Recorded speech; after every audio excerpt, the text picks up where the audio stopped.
Hello and welcome to Amazing Aircraft. Today, we're diving into the fascinating history of the A-7 Corsair II, a remarkable carrier-capable subsonic light attack aircraft that made its mark from the 1960s to the 1990s in both the U.S. Navy and Air Force. We'll uncover its origins, its competition, and its unique features. Ready for this thrilling journey? Buckle up and let's get started.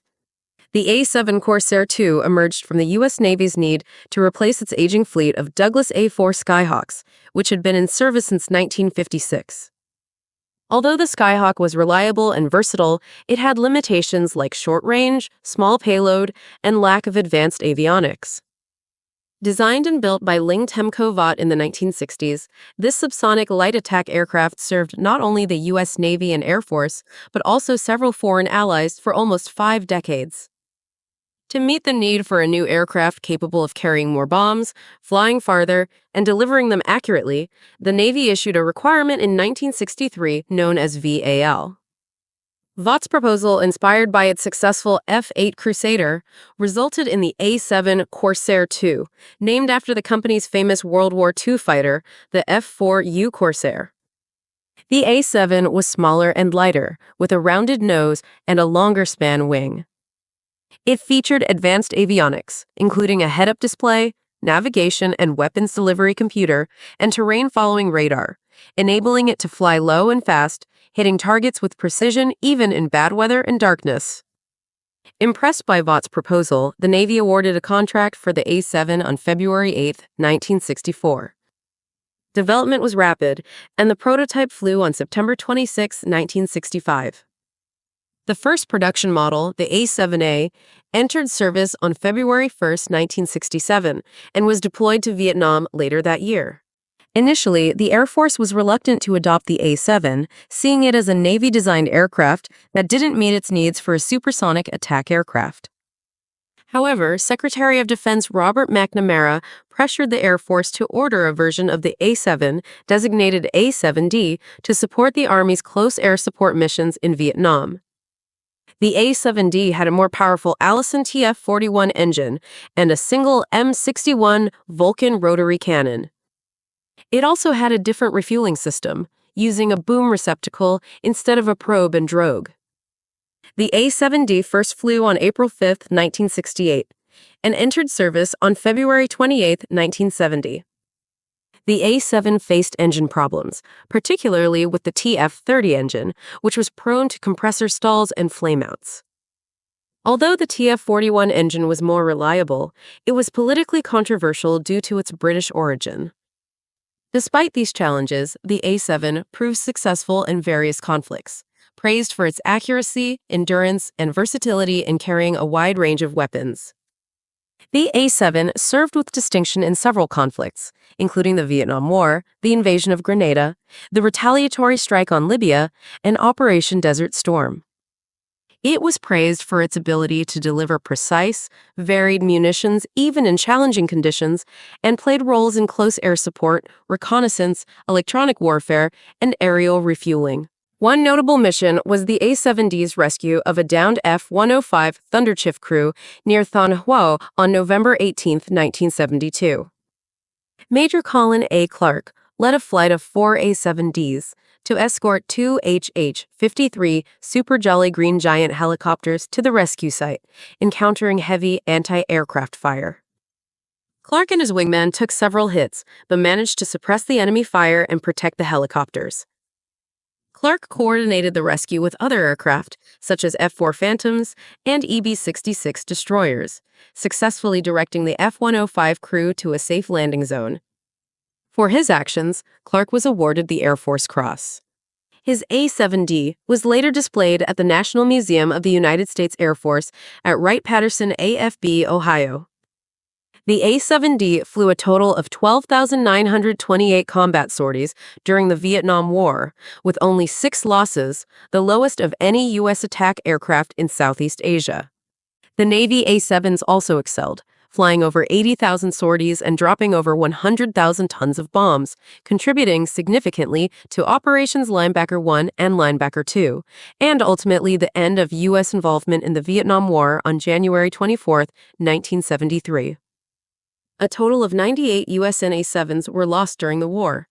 After the Vietnam War, the Air Force transferred its active-duty A-7Ds to Air National Guard units, replacing them with the Fairchild Republic A-10 Thunderbolt II.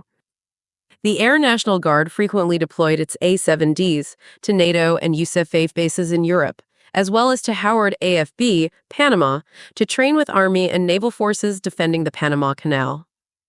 In December 1989, the South Dakota 175th Tactical Fighter Squadron and Ohio 112th Tactical Fighter Squadron were at Howard AFB on a Coronet Cove deployment when President George H.W. Bush announced Operation Just Cause, the United States invasion of Panama. The ANG squadrons participated in the invasion, flying 34 combat missions and expending 2,715 rounds of ordnance. The Navy A-7s continued to serve in various operations around the world. In October 1983, A-7Es from VA-15 and VA-87 from USS Independence provided close air support during the invasion of Grenada, codenamed Operation Urgent Fury. In December 1983, an A-7E and an A-6 Intruder were shot down by Syrian surface-to-air missiles over Lebanon. The A-7E pilot, Commander Edward Andrews, managed to guide his failing Corsair over coastal waters before ejecting. He was rescued by a Lebanese fishing boat and safely returned to the U.S. Marines. In March and April 1986, Navy A-7Es from VA-72 and VA-46 embarked on board USS America, participated in Operation El Dorado Canyon, the retaliatory attack on Libya, using Harm and Shrike anti-radar missiles to protect the naval strike force from surface-to-air missiles. In August 1990, the Navy Operation Desert Shield aboard USS John F. Kennedy, the only carrier of 6, deployed to Desert Storm to operate the A-7. The Navy squadrons VA-46 and VA-72 made the last combat sorties of the A-7 in Operation Desert Storm, flying from the Red Sea to targets throughout Iraq. The A-7E was used both day and night to attack a wide range of heavily defended deep interdiction targets in Iraq, as well as kill boxes in Kuwait, employing a variety of weapons, including precision-guided munitions such as the TV-guided Wally glide bomb, unguided general-purpose bombs, and high-speed anti-radiation missiles. The A-7E was also utilized as a tanker in numerous in-flight refueling missions. The A-7 also played a crucial role in the development of the F-117 Nighthawk, serving as a deception and training aircraft.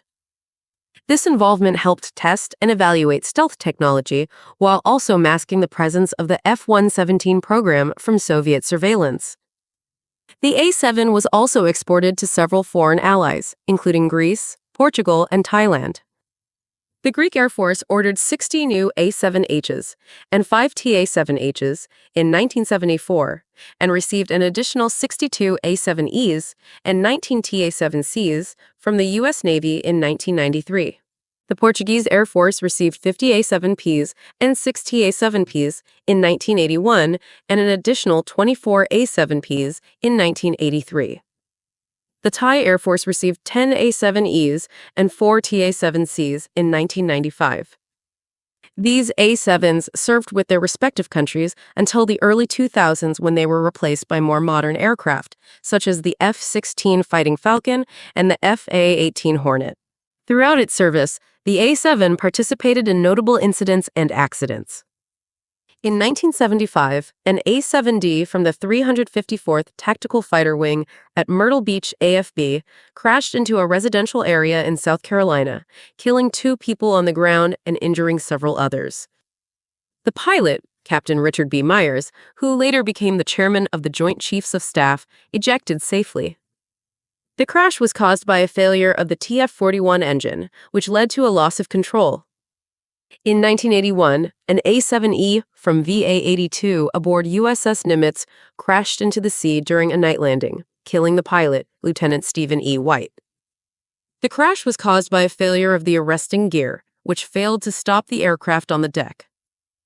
In 1987, an A-7E from VA-46 aboard USS John F. Kennedy was shot down by an Iranian F-4 Phantom II over the Persian Gulf during a confrontation between U.S. and Iranian forces.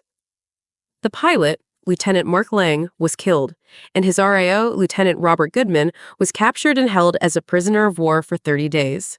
Other notable incidents include a crash on September 22, 1992, in Hemmeltiet, Germany, due to engine failure, and another crash on March 15, 1994, at Monte-Real Air Base, Portugal, when the aircraft slid off the runway.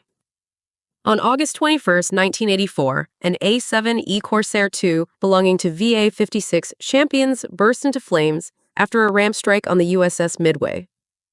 The A-7 was retired from the U.S. Navy in 1991 and from the Air National Guard in 1993.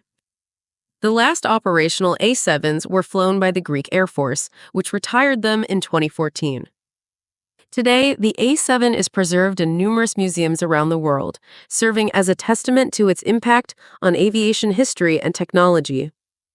The A-7 Corsair II was more than just a subsonic light attack aircraft. Serving for almost 5 decades, it made a lasting impact on the history and development of combat aviation. It was one of the most successful attack aircraft of its time, and one of the longest-serving aircraft in the U.S. military. Despite its lack of engine power and vulnerability to surface-to-air missiles, the A-7 was praised for its accuracy, endurance, and durability. The A-7 also influenced the development of other combat aircraft, such as the F-117 Nighthawk, the F-16 Fighting Falcon, and the F-A-18 Hornet. The A-7 was used as a deception and training aircraft the F-117 program, helping to test and evaluate the stealth technology and low observability features of the F-117. The A-7 shared some design and operational similarities with the F-16, such as the bubble canopy, the head-up display, the fly-by-wire system, and the multi-role capability.